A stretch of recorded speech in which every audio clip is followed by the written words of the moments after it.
what are the best settings for this monitor? And by best settings, I mean the settings I adopted in my review, so I was able to reach my usual colorimeter targets there. And this suited my own preferences and my own unit.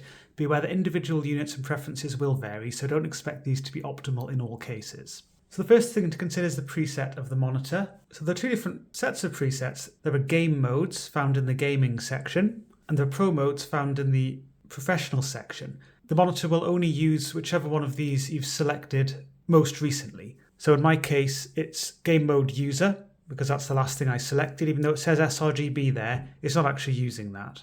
And my preference was indeed to use the user setting. You can select that either in game mode or as a pro mode. It's exactly the same thing. It sets it up in exactly the same way, and it shares the settings across that particular pro mode and that particular game mode. This is basically the most flexible, and it doesn't apply any weird additional sharpness or saturation filters. Some people might like the sRGB setting. This is an sRGB emulation setting which clamps the gamut closer to sRGB for a more accurate representation within that colour space. So a more muted look, more toned down. And I do of course explore that in the review separately, but user uses the full wide gamut of the monitor.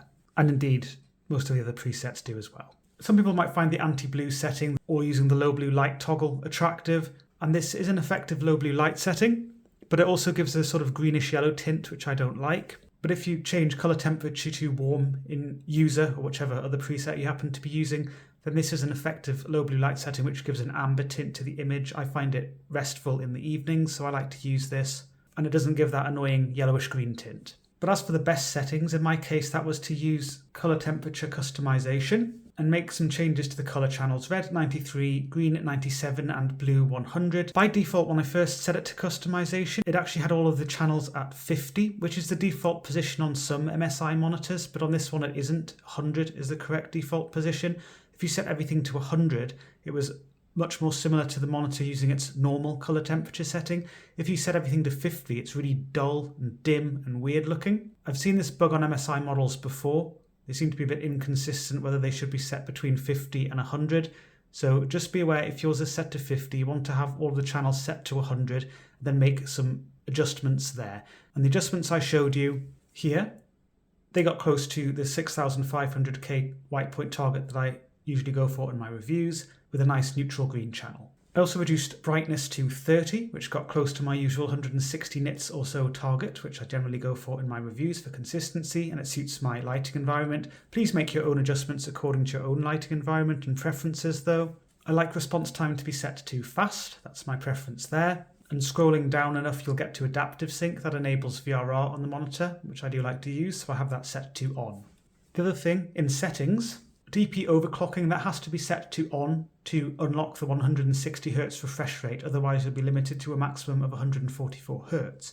I don't know why they don't have HDMI overclocking for HDMI 2.1, but what this DP overclocking thing does, it basically enables DSC on the monitor via DisplayPort only, and that will unlock your full 160Hz at the 4K UHD resolution. So to quickly recap, I like the game mode or the pro mode set to user, response time at fast, adaptive sync enabled, brightness set to 30. I made some changes in customization to the colour temperature, and DP overclocking is set to on.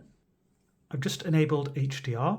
I'm on Shadow of the Tomb Raider and I'm running the game under HDR. The settings on the monitor are quite different now. You can select the preset still, so either a game mode or a pro mode. And different presets will apply different sharpness filters and have different colour temperatures, in some cases also different saturation levels. On my unit, the default user setting, that's actually strongly undersaturated, and the saturation levels were much improved if I went over to Pro mode and set it to movie. So the saturation levels are certainly better without strong oversaturation applied. There is a bit of oversaturation to some shades, but it's closer to what it should be than the clearly undersaturated representation using other presets such as user.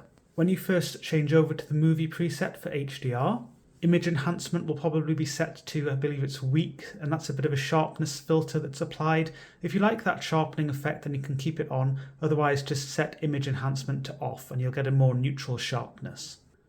I'm on lagom.nl, the website, and I'm just going to look at the black levels test because I like to finish off by looking at visibility enhancement on monitors like this. You're not going to be able to see what I see by eye in the video, but you will see at least a relative change when I use the setting I'm going to focus on, which is called night vision.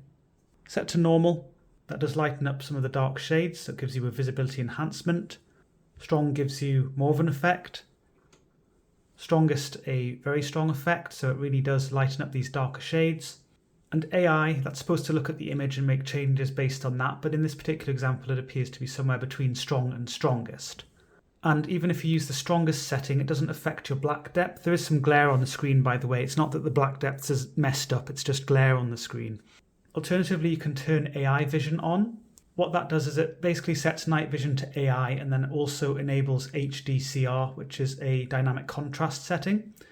If you like how this all looks together, then feel free to use it. Otherwise, I'd recommend, if you want the strongest effect, the best visibility, just set night vision to strongest. Personally, I prefer the more accurate representation with night vision set to off, but this setting does give you a good competitive edge and enhances visibility if that's what you're after.